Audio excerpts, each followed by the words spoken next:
like to welcome you to Boy Meets Wellness, a podcast that discusses the complexities, celebrations, and challenges of building a wellness ritual as a BOI, a person who is born obviously incredible. You are now listening to Boy Meets Wellness with poet, motivational speaker, and wellness lover, Evolve Benton. BOI, born obviously incredible, especially when you wear it pretty.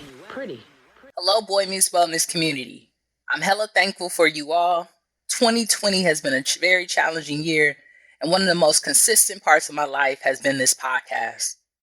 I have so much gratitude for our listeners. As many of you know, I launched a new business, which is called Speaking for Profit Academy. My side hustle for the last 5 years has literally been speaking for profit, literally creating impact with my voice and making money while I do it. I started a coaching program where I'm taking my learners from zero to speaking for profit. I also just finished an ebook called Speaking for Profit 101. If you're interested in getting the book for free, join my Facebook group, Speaking for Profit, How to Build a Six-Figure Speaking Business, where the first 200 members will get the book for free.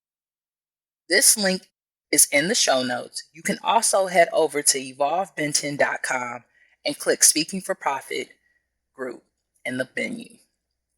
Again, you can head over to evolvebenton.com and click Speaking for Profit group in the menu. If you're interested in being part of our next coaching group, just simply join the Facebook group. That's where we'll be dropping all the information for Speaking for Profit Academy, and I look forward to supporting you and taking your business to the next level. Today's interview features my amazing friend, Sir Lex Kennedy. Born and raised in a religious family to a single mother determined to give her children a different life, Sir Lex Kennedy always pushed back on every box he was being socialized to fit into. Learning the power of his voice and advocacy through art, Sir was able to define himself and design himself to be the creator he is today. Sir Lex Kennedy is a vegan, queer transmedia content creator who loves film, music, gardening, and the beach, and believes ball is life. Lex studied comparative women's studies and film at Spelman College in Atlanta, Georgia, before being forced to leave and finish his studies at Los Angeles City College in their film program. As an artist and activist, Sir Lex strives to bring marginalized stories to the center of popular culture through comedy series and documentaries. Sir Lex has directed multiple short films featured in film festivals like Campus MovieFest, Newfest, Fusion, and Outfest through their inaugural OutSet program and across the world, winning numerous awards. Sir Lex completed a sound fellowship this past fall for Disclosure, a documentary which recently premiered at Sundance. Sir Lex worked as a producer for Tribune Creative West, KTLF5 in Los Angeles, and he recently completed his contract working for ABC Disney as a content development coordinator, and the contract ended due to COVID-19. Before we jump into the interview, I want to drop the wellness tip of the week. The wellness tip of the week is to keep your skin moisturized. Our skin is so important to our health and well-being of our bodies. We're heading into winter, aka the time of dry skin. One of my favorite moisturizers is shea butter or coconut oil.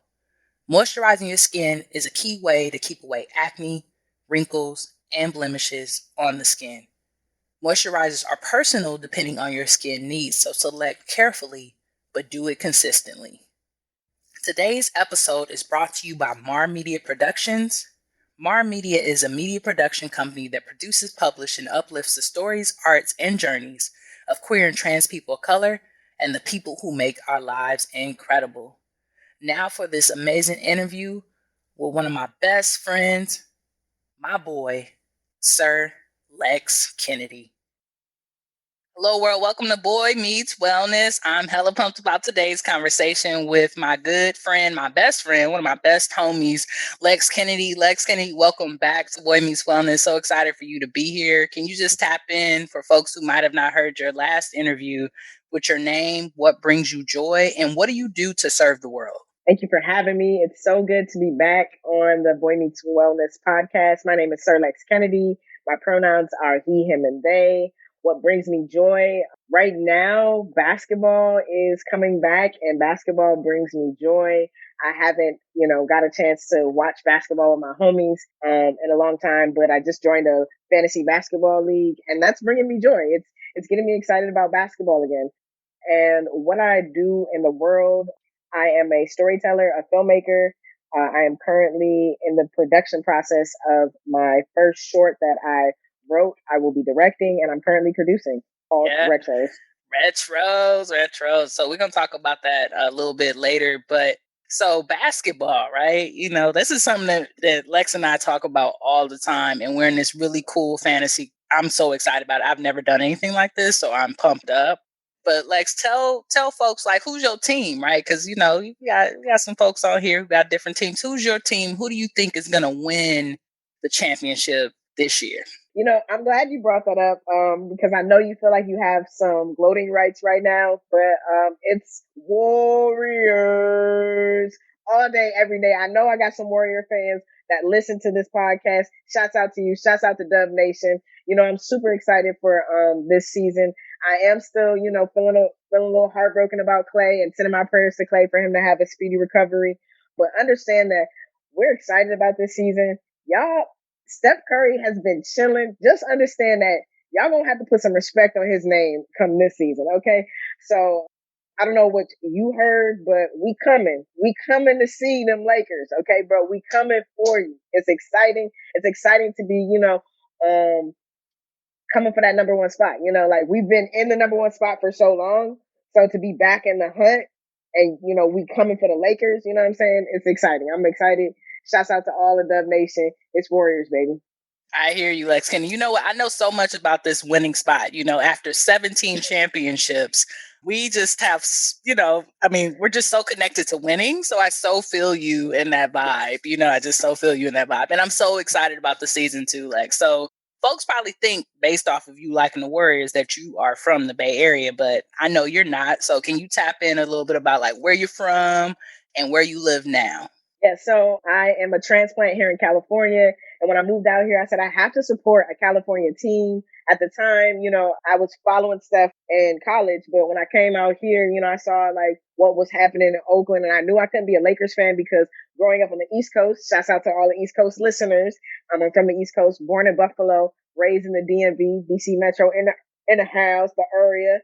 And I knew, like, growing up on the East Coast, like, there's no way I'm gonna go for the Lakers. Like, not possible. So I couldn't be a Laker fan. There's no way I was gonna be a Clipper fan, period. And I was like, Steph is making moves up in Oakland. I believe I supported the We Believe team, back when it was Jack and Matt. So I was like, I'm gonna rock with the Warriors. And I've been with the Warriors ever since I moved out here. Shouts out to the Warriors. My East Coast team, of course, bro, you already know it's the Boston Celtics. That's why I grew up a Boston Celtics fan. So that's kind of my basketball history based upon where I grew up and where I currently live. I currently live in Los Angeles. Not a Laker hater, but it's just I can't. I mean, I just can't. I'm glad that y'all tied us. You know what I'm saying? It feels good, to finally, have tied Boston. But in terms of the better organization, that's still debatable. It definitely is. It definitely is. So, Lex, all transparency and all love, you have been one of the people that really have kept me going during COVID-19. Like being able to talk to you and check in with you has been something that like I can appreciate, I can count on. And I know so many folks are like isolated. So what are you doing for yourself, during COVID-19 and make sure that you're staying connected and keeping up with like wellness practices? How are you keeping yourself like motivated?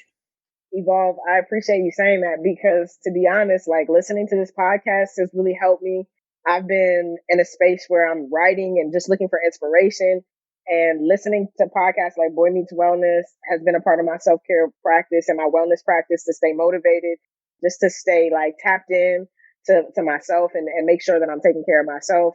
I love the like tips and practices you give at the beginning of each episode. They're really helpful. And also like talking to my peoples. Just the other night, Friday night, I did a game night playing Black Card Revoked. And it was the first time I got to connect with my friends on a game night in a really long time. And that's part of like my, not everyday practice, but my monthly practice pre-COVID-19. So it felt really good to be able to play a game with friends, connect. I remember you sent me dominoes at the beginning of COVID-19. And I promise you, bro, like I am playing dominoes, like I am crushing dominoes all the time. So like playing games, that's something that I've really tapped into doing, and writing. Those have been my wellness practices during this time, and really writing from a getting my script to a place where I feel really confident to film, creating and putting stories out that I want to see, despite the circumstance, staying motivated to do that. That's part of my practice right now. Dope, dope, dope. And you got to create a film, right? Like you've created a film during COVID, which a lot of folks haven't been able to do. So can you tell us a little bit about Edibles and what the process was like to create a film like during COVID-19? Absolutely. Shouts out to Black Femmes, and the leadership of Black Femmes and the work that they do in the world. Candace Golden asked me to be a part of the making of Edible, her short film that she wrote and directed and produced. And I said, yes, I would love to come on. At the time, Candace's goal was to employ folks who had recently been let go because of COVID-19 who worked in the industry. And I was one of those folks. So she was really intentional about who she wanted to have on her crew and a part of her cast. And we worked together for about 3 months on Edible. And I am so excited for everybody to see the film. We just recently, at the end of October, got to see almost not a rough draft cut of the film. And I feel like it's in a great place. I can't wait till we all get to see the final cut and we get to share that film with the world. And her leadership and just being in that space just reminded me, like, you can keep telling your story. Like, even if nobody understands it, even if they feel like it's such a niche story, like you can get a group of folks who believe in it to come together safely and all sold in and bring their best selves and create an amazing project.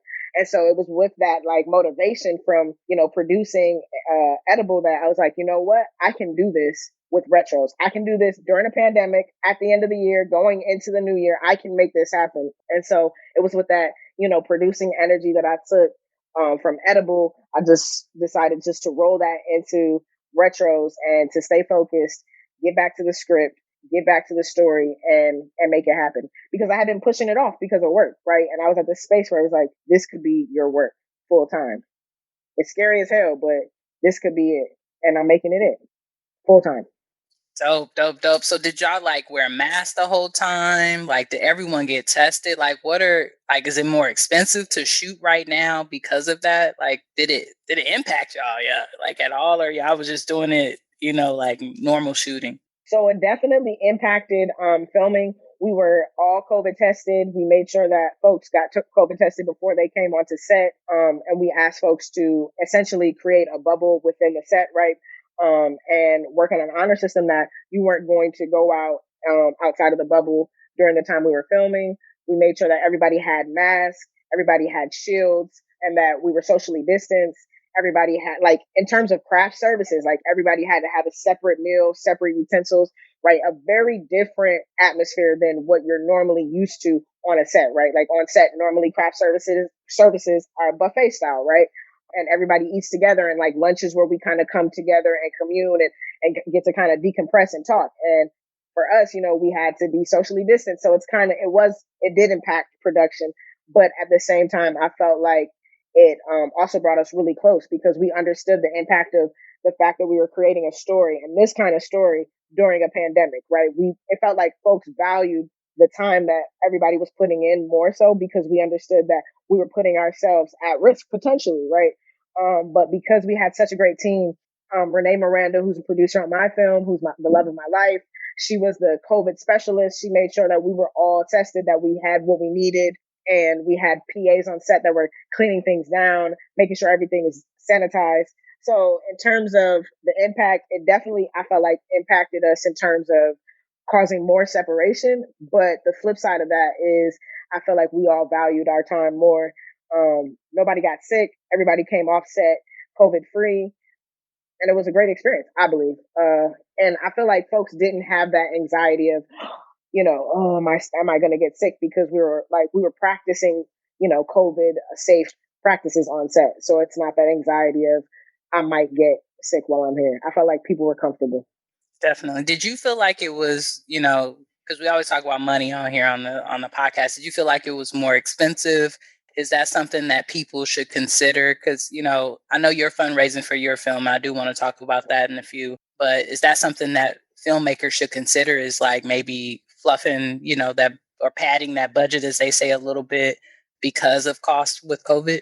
Absolutely. I would definitely recommend producers, independent producers, look into adding a COVID line to their budget line, right? A COVID PPE line, a COVID testing line, because ideally what we would have liked to have are rapid tests, right? Those are costly and we just didn't have the budget for it.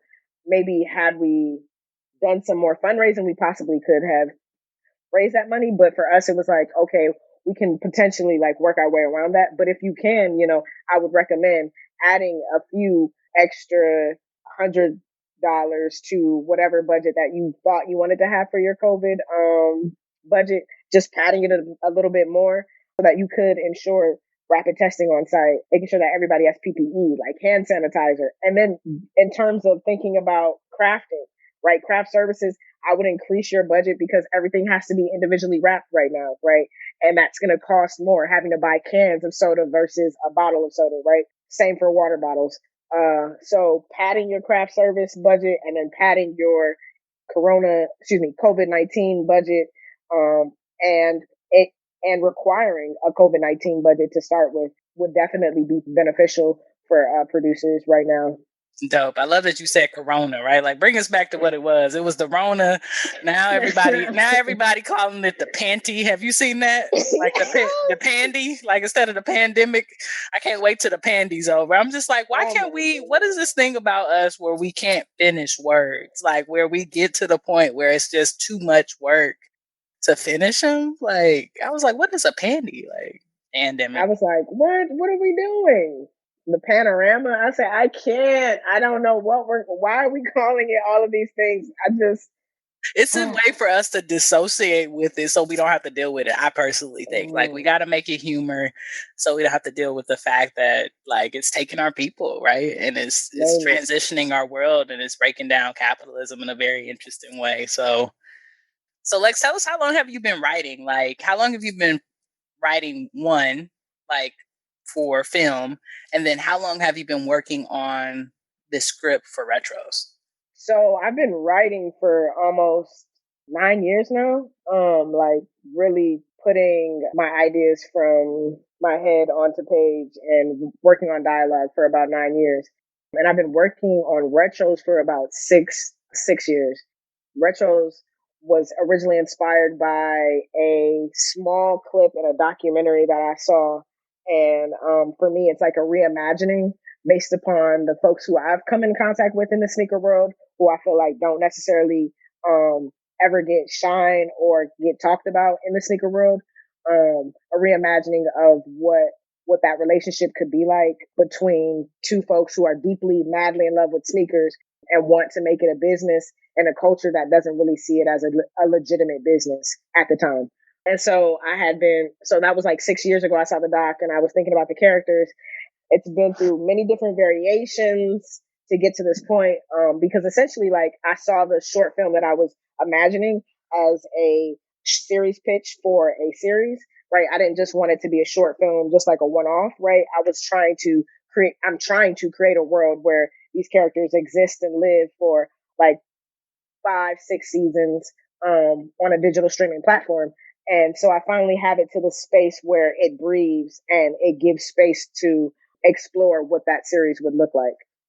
Lit. So what's your writing process? What do you do to call in the muse to get you motivated? Like, are you, on sneaker.com looking at sneakers? Has it inspired you to purchase more sneakers? Like, how do you get into the space of writing this amazing film? So I definitely have seen my sneaker purchases increase. As somebody who was a hardcore sneakerhead for about 15 years, and I had to kind of like give it up and just like refocus my energy because it was like just doing too much, right? Hitting my pockets too hard. But because back on Sneakers app, like because I've downloaded these apps again and I'm like doing research, quote unquote, on these apps, I find that some purchases are coming home and they shouldn't be. But I'm also doing a lot of YouTube series watching, right? So I'm watching Cool Kicks. I'm also watching Sneak City. I like to see like real time folks negotiate, like having negotiations, buying, selling, and trading. And what else am I watching that gets me started to write? Oh, I'm also, like I said, I'm listening to podcasts, to be quite honest, right? Like I'm listening to my favorite podcasts, mostly about like entrepreneurship, because the main characters in the story are entrepreneurs. They're hustlers. So I've kind of been in my like thug motivation 101, nip hustle Crenshaw bag, just like listening to music that motivates like the hustler in me and the hustle in these characters that I see. Yeah, and on Instagram, I'm on Instagram all the time. I'm following Easy Butter. I'm looking at, and that's probably why I'm making these purchases, because those Instagram ads are just enticing me. It's just all sneaker stuff, sneaker stuff, sneaker stuff. I should probably make a Finsta for sneaker stuff. Actually, now I think about it, but yeah, I'm watching a lot of YouTube content. I'm listening to my favorite podcast and my favorite albums that kind of motivate the hustle. So one thing that you always do, Lex, which I don't know if it's intentional, if it's purpose, part of your living purpose, you always are creating stories and films that connect to sharing the story of Black culture. So I was wondering, like, is that intentional, and what inspires you to do that in particular? Thank you for that question, because I didn't really think about it like that. I guess I'm just writing what I know, and what I know is Black culture, right? Like what I know is my stuff, and for me, I'm just putting my stuff out for you all to see and experience, but like I'm putting extras on it so you really can't tell it's my stuff. And yeah, my lived experience is like Black culture, right? And the Black experience, but just being Black as hell, queer as hell, Black. Can I use that? Can I can't remember. Can I? I mean, I don't. Do people curse? I don't. They Yes, don't. people totally Yeah. curse. I asked Yes. someone Yeah. once who they were, like, who are you? And they said, that nigga. So, yes. Yes. I remember. Yes. I Yes. think Okay. that was So like. Joe from Black Boy Complex. So check out that interview. So you can curse. Yes. This is Yes. not They did say PG. that. Yes. Shouts out to Black Boy Complex. Shouts out to Joe. Yes. Like I'm Black as fuck, and a lot of the stuff that I watched and taken in have been Black directors, Black creators, Black content. So I'm just writing from that space. I hope to be able to one day write, be able to stretch myself, like they say in the writing world, but I'm really in my joy bag and filled with joy when I'm writing about my own shit or about some shit that my homie told me about, yeah, and working through Black shit. I'm really interested in, Black liberation and what that looks like in the mundane, in the mediocre, in the excellence, in all those spaces. Yeah. You do a great job at it. So keep it going, bro. You don't ever have to stretch, because we need more people who are just here for us to do the work for us and to tell our stories. So stretching is telling our stories and making them like visible to the world so that they can see them as stories that are just every day as anyone else, right? And that's you stretching. You stretching out there and already doing it. So I'm gonna ask you a hard question. I know it's gonna be hard for you because you're a critic, right? You're a film critic as well. For folks who don't know, Lex Kennedy will tell you if it wasn't good. I'd be like, Lex, did I watch this? Don't waste your time in a minute. So, what are your top 3 films that you've watched in 2020? Oh, wow. You knew it's going to be a hard question for me. You just had that hard question for Kiara. Okay. And then you throw me a hard question. Oh, okay. Okay. See? So I love this podcast. Okay. Of 2020, this year, no tea, no shade. I've watched a lot of content. I watched a lot of stuff, and that's part of writing, right? I'm watching a lot of stuff, taking in a lot to figure out, like, okay, how do you bring your voice out more? Oh my gosh, top 3 this year? I don't even, what came out this year? I feel like I need to go to like my Netflix. What did I really enjoy this year? Okay, top 3. Number 3, Dolly Parton's documentary on Netflix. I highly recommend you all watch it.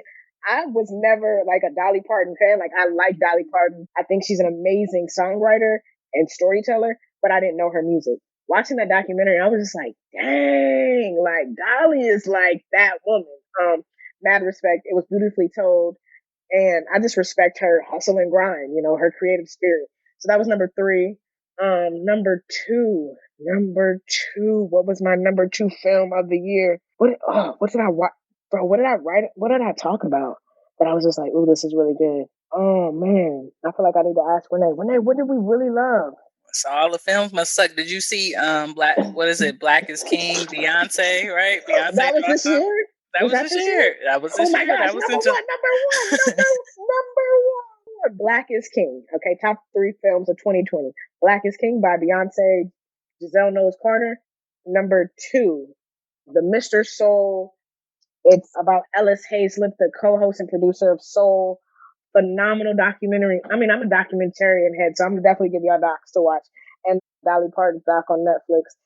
Brilliant, bro. So appreciate that you always critique them. I've learned to critique films from you, like certain things now that I see, even in dialogue, I'm like, oh, Lex is right. Like, this is delayed. This is that. Like, I don't know what's going on in the storyline. So I love it. I love that side of you. And I hope that, your older self is somewhere on some island just critiquing all the youngsters out there, as an elder, telling them to get their life together. Yes, call that in for me. Thanks, bro.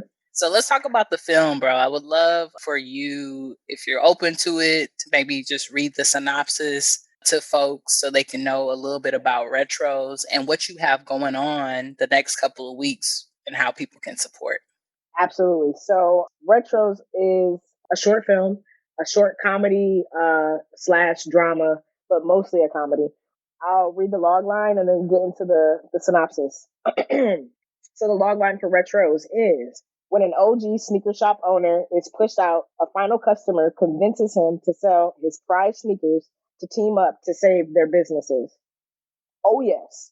When an OG sneaker shop owner is pushed out, a final customer convinces him to sell his prized sneakers to team up to save both of their businesses.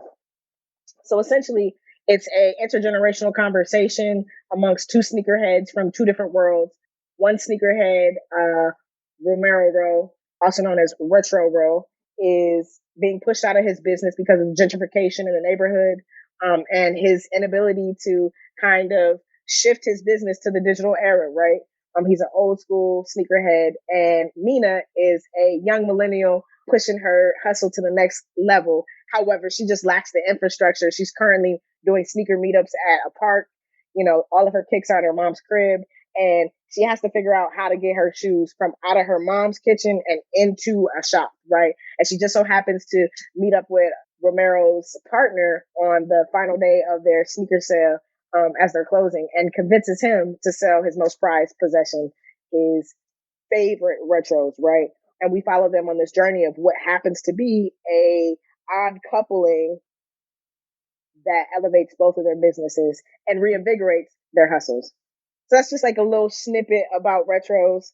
The story is based in Atlanta. We're looking at shooting it, on the east side. I really love this sneaker shop called Wish. Wish just recently did like a reconstruct of their sneaker shop. So like it's this brand new build out, really like top of the line luxury sneaker shop. And I kind of want to like juxtapose that for what Mina ideally wants to achieve and strive to a local, mom and pop sneaker shop that Retro Rose owns and runs and has been running for the past 30 years. But because of the gentrification is, being pushed out. Lit. So if anyone wants to know, I have read this amazing script. It is funny, it is good, it's humorous, it's nostalgic, right? If you grew up standing in line, right, waiting for sneakers to come out, if you grew up in the culture, this is something you definitely will and want to connect to. Lex, how can people support? Because I know like you are doing some writers' rooms, you're doing some Instagram lives where you're holding space for folks. How can they support, and what is your goal, right? Because we're all about manifesting here on Boy Meets Wellness. What goal are we trying to meet? So the goal is to fundraise $30K in 8 weeks. We're looking to make $30,000 so that we can make this film. We can pay all of our crew and our cast equitable wages so that we can be all protected and safe during this pandemic. So the goal is $30K. I feel like we can get there. I'm positive that we can get there in 8 weeks.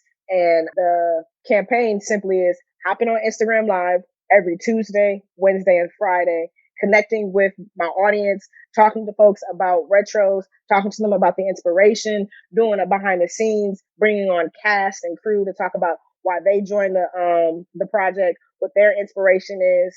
Tuesdays, we call it $2 Tuesdays. We're asking for $2 donations via Cash App, Zelle, Venmo, PayPal. Essentially, all the donations that are coming in, we hopefully will have soon, fingers crossed, a text to give. So a number, you'll text retros to this number and you'll be able to give $2 Tuesdays, $2. What you got on it Wednesdays, those are Wednesdays. You put whatever you got on it, you'll text it to retros, and then $5 on it Fridays, $5 to hop on live with me, play Black Card Revoked. Every week I'm gonna do a different edition of Black Card Revoked. And the callback for all of these actions on Instagram is to give to retro so that we can hit that $30,000 campaign.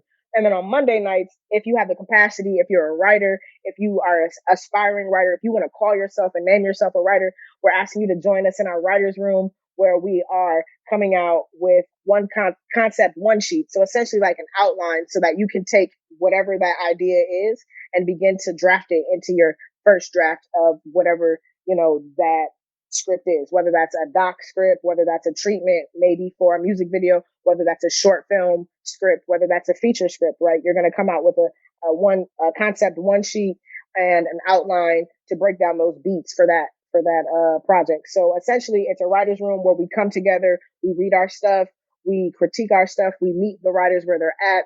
If you're interested in it, please contact me via DM on Instagram at ICU Sir Lex. That's ISEEYOUSIRLEX. You can also email me at iamlexkennedy@gmail.com. That's IAMLEXKENNEDY@gmail.com. And I can send you over a link to register. That's happening every Monday. So it's going to be like an 8-week course. We just had our first week, week 1, and it was amazing. It was like an intro. I was really excited to see a lot of friends pop in and join us. Just looking for an hour to 2 hours of your time. If you have the capacity, please join us. That's a $2 buy-in every Monday. Join us for the Never Miss Monday $2 buy-in for our writers' room. Dope. So quick question, Lex. Do folks have to do the whole 8 weeks, or can they just pop in? And just to let folks know who are listening, we will put those links in the show notes. So don't worry about that. We'll put that there for you to click. Is the registration open? Like if someone was to click the link right now to register, or do they have to go through you every week? How does that work? Okay, so great questions. The registration is open. Each week you'll register for the following week. You don't have to commit to the whole 8 weeks. We would love for you all to be able to make that commitment if you're able. But the way we structure this space is that you can pop in as you need to. And those links will be in my bio. And if you shoot me an email, you'll be a part of my email listserv, and I will contact you every week and remind you midweek when the workshop is happening, and then send out that link for you to register again. Thank you, Lex. Thank you. So before you ride out, before you leave, thank you again for coming. It's so good to see you, to talk to you, to hold space with you, to have you back on the show, to share, because so many folks still want to create, right? And I think that they're feeling limited because of COVID. So I'm hoping that this inspires folks to just be safe, but to still stay creative. Because it's essential to our soul. Like that's a part of our wellness practice too, right? Like birthing the things that we dream about, the things that keep us up at night, and not just working ourselves for capitalism and other people's dreams. So I know this will inspire people, but I want to inspire you a little bit, Lex. Where do you want to see yourself in 5 years? Let's put that on here so that 5 years from now, right, we listen back and we like, yo, we there, we in the building. Okay, let's dream a bit. Thank you for that, that dreaming space. I need it because I'm right like in tunnel vision right now. But I've been calling in some things so I can share it. Okay, let's share those things. So 5 years from now, I am calling in producing multiple projects under my production company, having elevated multiple storytellers around me. 5 years from now, I really want to have a space, like a physical studio space, for community to film, to learn about digital storytelling and photography and videography that's free. I'm calling that in. And programming that's free for the community in that space. That's what I'm calling in. for that space to be like a physical space and a digital space. That's what I'm calling it for the next 5 years. I love it. I can't wait to come to the spot and play with some like equipment. That's what I love about it. Like learning, what's this new camera? I can't wait. And I'm totally down to donate. I would love to support people having free access to that because we've talked about this, Lex, but for folks who are listening, a lot of the things that keep people out of creating film is the cost of it, right? So if we could just alleviate the cost of people using the equipment, a lot more visibility of Black and queer folks would be out there, because that is definitely a hindrance. And to rent it out is even just as expensive as buying it. So I think that this is a great idea. And I just love that when I asked you about your manifestation, it's still all about giving. And I'm just so appreciative that you're consistently trying to create space for folks, bro. So thanks as always. Anything else you want to let folks know about you, about Retros, any way they can support you? I just want to thank you for bringing me on to talk about Retros, bro. Like, you were one of the first persons that I told about the idea. You've been pushing me to write it. You've been pushing me to do this campaign. I remember telling you I was nervous and you were like, bro, do it scared, like do it nervous. And you've been encouraging me the entire time. So I just want to thank you and thank you for this platform. If folks want to give, again, you can give via Cash App, Zelle, Venmo, at I am Lex Kennedy at Gmail, and $ I am Lex Kennedy on Cash App. I'm so thankful for all the support so far, all of my peoples that have already donated. We've made about $600 this week, and I'm super excited to see what we do next week. And I'm so grateful for you all. I'm so thankful for this space. And I really hope that folks tap in with me. Holler at me on Instagram. We're going to go live on Friday for $5 Fridays, Wednesdays for What You Got On at Wednesdays, and Tuesdays for $2 Tuesdays. And if you love to write, please join us in our writer's room on Mondays. Lit. So this is dropping actually on a Friday, bro. So what time are you going live today? What time are you going live? Okay, so we're going live 6 p.m. Pacific Standard Time. That's 9 p.m. Eastern Standard Time on Instagram Live on my handle. Once again, that's 6 p.m. Pacific Standard Time, 9 p.m. Eastern Standard Time. I hope to see you. It's $5 Fridays. Put something on it. Just put 5 on it. Just put 5 on it to make Retros, okay? Yes, y'all support this amazing film happening. Meet us at the red carpet because we know that this manifestation is going to come true. So we already thinking about outfits we going to wear. We already preparing for the moment of greatness. So please support. And thanks again, Lex. And that's a wrap. I'm Sir Lex Kennedy, and I'm born, obviously, incredible. Thanks for listening to Boy Meets Wellness. Stay connected on and off the show by following us online at Boy Meets Wellness. That's boy with an I. Until next time, go be incredible.